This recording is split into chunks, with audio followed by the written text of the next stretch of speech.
pumasok sa loob ng water dispenser. Ito nag-viral sa Reddit ng mga mole people daw sa Makati. Ito Filipino, do you want your sister to date starter, bro? Looks like tagay opening prayer, Gerby. So, ate.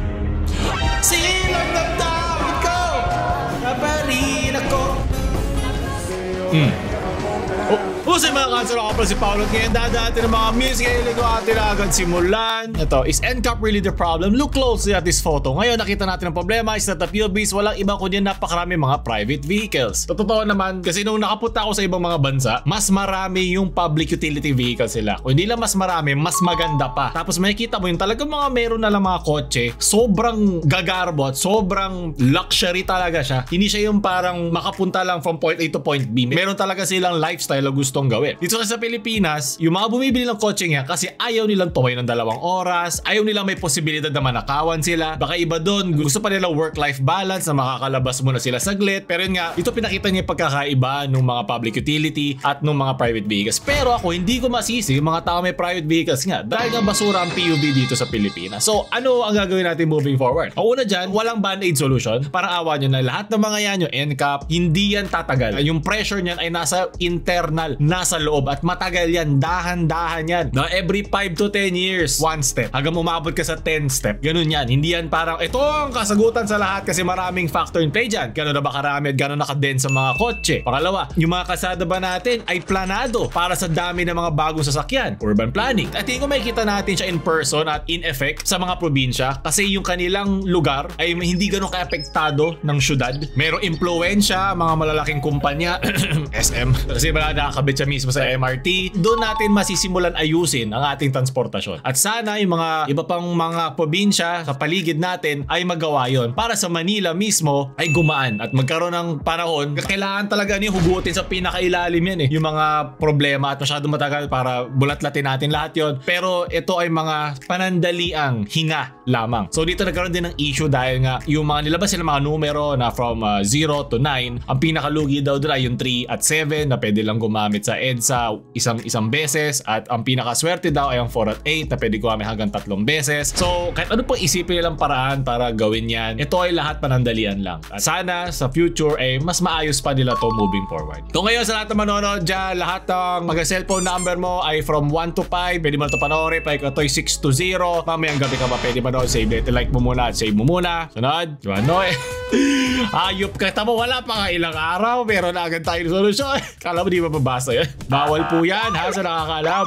Bawal mo tamper at bawal mo palitan. Very good. Sunod. Naramdaman ko yan. Nakapag-story na ba lahat? Maalog! Kumain ka na ba? Namiss na kita. So masyadong malakas ang iyong bio boy. Ay naman ang skills. Kaligay I am Mariflor. Pampalubog. Okay, gets. Oh my God! Paano tayo uuwi? Maglalakad pa tayo pabalik. Ano ba? Kaya, kakala ko final destination yung kanina. Para makuha yung shot, ibubuwis ang buhay. Yan ang gusto ko. Never forget Pumasok sa loob ng water dispenser. Hindi na kasi. Edit Lords! Ayan, kasi baka hindi na siya makahinga. Kaya sa Sabi ko sa'yo, huwag nyo bibigyan ng CapCut ng tito nyo. Malalagpasan lahat ng mga editor na yan. Nanginig na si editor dito. Mamatay, okay ka lang dyan. Ito naman, nakita ko to nag-viral sa Reddit. Na may napicturan si tinatawag niya ang kanyang Instagram na I am 30 ng mga mole people daw sa Makati. Ito yung corner ng Vero Fino at Adelantado. So bigla may lumabas. At nawarak tong crack na to. Sinuno, di ba yun sa 13? Akata ko parang job scare. Nalala ko di it agad dito yun. Ako, di ba pa mga boss level unemployed sa Reddit ay nagtingin tungkol sa mga taong to na ano to, mga mole people ba to, na matagal na daw to, 1 taon na to mahigit at matagal na rin yung may mga tao lumalabas dyan. Ito yung mismong crack, ito na yung mismong pinanggalingan niya, ito yung update niya. So ito isa pang shot, ito ay galing sa iba pang tao. So meron daw mga documentaries sa iba't ibang mga bansa regarding sa mga mole people, mga nakatira sa mga kanal, sa mga sewer, sa doon sila nakatira. Doon din sila nagagalaw ng gamit nila. At in-update na din niya to na binalikan na ito ng mga Makati agency units tulad ng Masaya, MAPSA at iba pa, na inayos na yung crack ng kanal. Ang nakakalungkot lang, kailangan mo na mag-viral bago to gawin ng mismong government. So tinanong din niya na hindi nila alam kung saan napupunta tong pipe at kung saan siya lalabas. So culvert daw ito o malaking drainage pipe na ibig sabihin pwedeng magkasya ang tao. At sinasabi nila na ito daw ay konektado sa isang sapa na marami daw informal settlers. At baka isa yon, yung tumayong yun, hindi ko alam kung lalaki o babae siya. So hindi ko alam kung konektado siya doon at kung makikita nila. Pero pinapakita nito na yung mga government agency natin, yung mga personnel na nangangasiwa sa mga kanal ng Makati ay hindi nila alam yung estado ng mga butas na ito. Kaya alam mo yan, lalo kung jowa mo yan. Nagpakita rin siya dito ng isang report noong 2005 galing sa Japan na meron daw mga illegal settlements sa loob ng mga city drainage natin. So kung ito ay konektado sa may Pasig River, baka ito ay makita ni Mayor Vico, isa sa mga umaasa ako na maging modelo sa iba pa mga mayor sa future. Ito na yung may palitada na inayos na inabot na isang taon para sa ganyan talingat. Men, bilang isang taga-Caloocan na kailangan sumabay sa Pasig, kailangan natin ayusin itong mga to agad-agad, parang away. Safety yan. Siyempre, security risk yan. At siyempre, may terrorism din yan na possibility. Kasi yung mga sewer na yan, lahat naman ng klase ng establishment ay kailangan yan. So, pwede yan nasa loob ng mga bangko, mga importante mga dokumento na nandiyan, di ba? Pwede itong gamitin. At mag yung mga mafia, level 99 na pwedeng gamitin yan para sa masasamaan nilang mga gawain. Mabuting maagapan agad to. Sa England naman, may news nun, diretso sa bangko yung kanilang mga sewer. Kaya ginagamit nila yun para makakahanap na iba mga paraan makapasok. Ito pala iniinom ng mga mall people.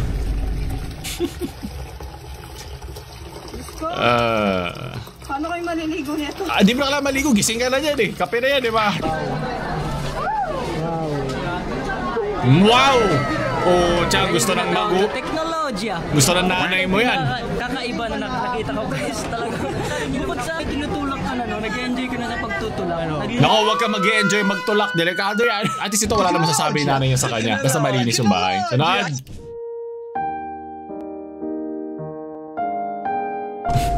Mall people 2025. Ito ulit ako next. Tagalan mo, huwag ka magmadali.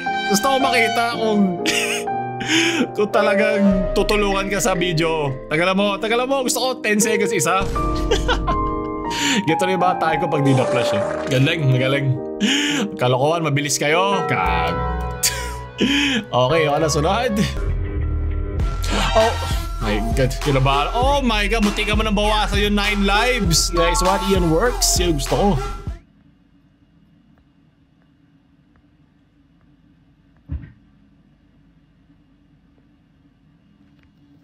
Oh my God.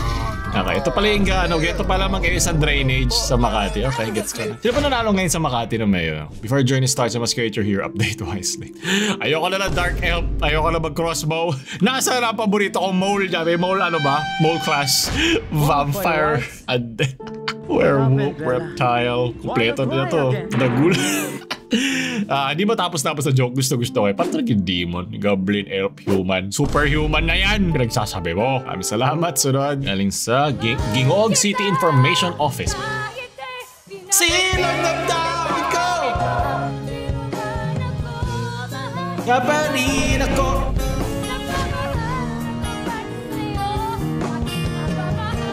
Kinilig! Ito yung mukha niya. Ito na yung mukha ko. Ito nangyayari. Ha? Tol lang ba? Ganun ba? Layuan mo nga ako. Yan ang tunay na tropa. Hindi kayo iwan yan. Late ka na nakawin na traffic ka. Pati ito pa yung nasa harapan mo. Mall, hindi mo mall, people. Ano ba? Kaya lagi may road rage eh. Ako'y papasok na ng kanal. Kaugma. Oh.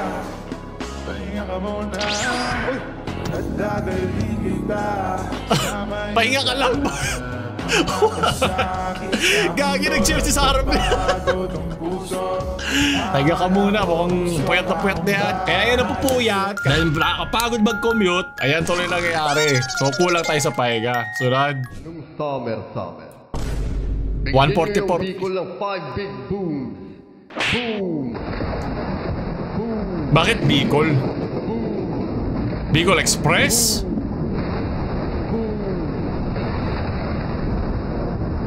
Anong reference to? Ito ba yung Epic? Alam ko nga, okay, Epic nga. Oo nga, siya nga. Ito ba yun? Ayun nga yung Epic. Paano yun? Maganda. Tunod. Nasa set ako, huwag kang makipag-away sa akin. Pag ako hindi nakapagtimpi. Mangingisda, nakahuli ng tae. Ngayon ay pinoproblema ng mga mangingisda ang mga problema. Same energy nung ano eh. Ay, wait lang. Buti na dito tumawa ka talo ka. Ng mga mangingisda ang pagdami ng mga basura Nakakasar yung ano. at nagtutang Yung na sign diaper sa language. karagatan. Kaya kung maaari, Pang school ba to? Ay, gago! Ay, sorry po! Sorry, tatay! Pero, yung tatay na more people, ang commander. Tatay, pwede ba namin kayong tanongin? Ang gulat ko naman sa inyo. Gusto ko hindi umalis si tatay. Alam niyo po ba kato? Kakaahon niyo lang po? Sige po, tatay, mag-iingat po kayo. Tay, sige. Sorry po, nagulat po ako. Pupunta na siya sa, sa corner, Adelantado, Nagulat ako talaga. tsaka Rufino. At yan lamang po What ang the may hatid sundo naming Gulat balita ako, sa inyo. tain. Muli, nagbabalita, Melda is speaking, patuloy na tatarantaduhin lahat ng kabayan. 10 out of 10 sa grade mo.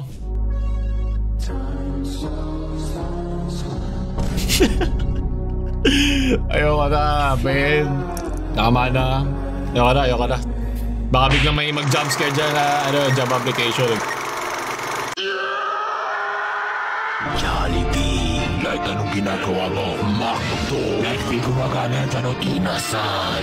Like di kagana yan. KFC, pang-ina mo na ito mong ginawa. Bakit KFC, man? Tanggalin mo Chowking! Yun ang pinaka-iyo ko sa lahat ng fast food. Tanggalin mo yung Chowking. Huwag yung KFC, man. No, okay na yan. Susarap pa yan sa mga yan, eh. Comment nyo down below ang score nyo sa mga fast food na yan. Ako, KFC, Jollibee, McDo, Manginasal. Hindi count yung Manginasal. Jollibee rin may-ari yun. Pero the one Filipino dude you wouldn't want your sister to date starter ba? Looks like pre.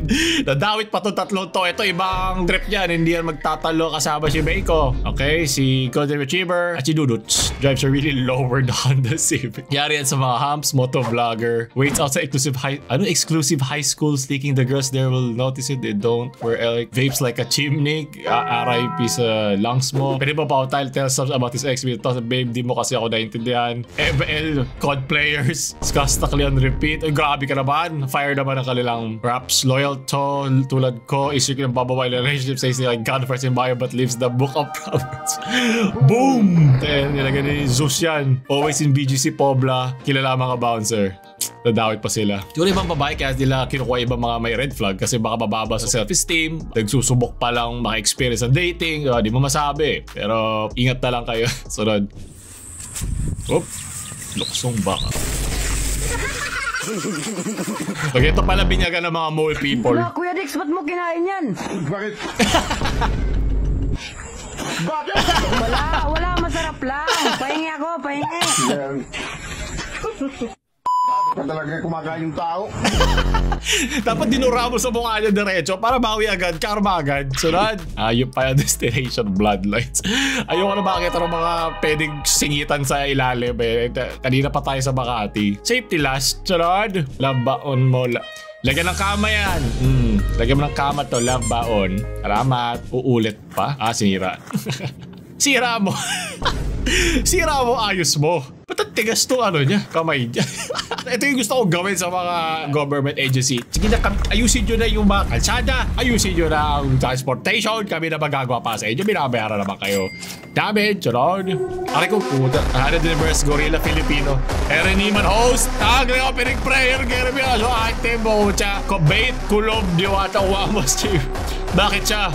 Namiss ko si dati ko pa. Dahil tayo ka, golem. Bro, hindi ko na kilala iba dyan. Sorry. Coach Mabas, natilis tayo po. Swerte. Kasama si Kuya Kim. Gusto ko si Kuya Kim pag nasa ibabaw or Bano Rivera. Ito, malakas to. Pampalambot niya na HP. Tama. Turn-based na ba to? May parrying system ba? So, dapat manadid lahat to. Okay, Bino Sili. Okay, Willie Ong. Okay, may time na siya ngayon. Carlos Yulo, Oy Joviana, Eric Gray. Hindi ko alam yung iba dito, sorry. Speedsters. Kilala ko to iba. Captain Philiak Renege. Kaiso Tower. Second squad. Doon ay rin bumalik na. Sino to? Smart Fit. Okay, matitigas. Under reach. Ay po, dilaan yan. Dilaan ng batok ng mga unggoy na yan. Duno man. Normal yun, Josh. Kailangan kasi mahinaan ka nga naman ng loob habang pinapatay at ginugulpe naman ng isang gorilla. Boss, set, dino, nutritions. Ano yun, parang medic ba yan? Babalik, tapos kakain mo na. Nakapagod eh. Ay, isa-isa. 30 pa. Okay, mga may pera, background music. Bilang isang strategist dito, kailangan meron mga motovloggers na sila yung cavalry, sila yung chariot, sila yung magpa-flank sa gilid. Boom. At bakit ba? Di counted na yan. Aura. Ako, explit, chupet, malupit. Bakit humabot pa sila malupiton? Okay. Okay lang, next na. Ayo, what happened, Nika? Why you crying again? Ano? I know, bumper What right. happened? What? Ayo, what happened, Nika? Why you crying again? I know, bumper right. Ay, pagod na. Bumper fix Pagod na ang me. werewolf nyo. Where is the werewolf? Puro tayo werewolf, why wolf na. Pagod na pagpengay nyo. Pero at least masaya ako na pumapaldo siya sa kanyang meme. Pa-shoutout naman, Diwata. Baka si Diwata Paris pa mag-shoutout yan. Gusto ko ikaw. Doon tatapos sa ating mga views ngayon. Maraming salamat sa mga nanonood. From 1 to 5. Bili na pala kayo nito. Boom. Boom. Boom. Medyo bobo. Paulo na mamaan.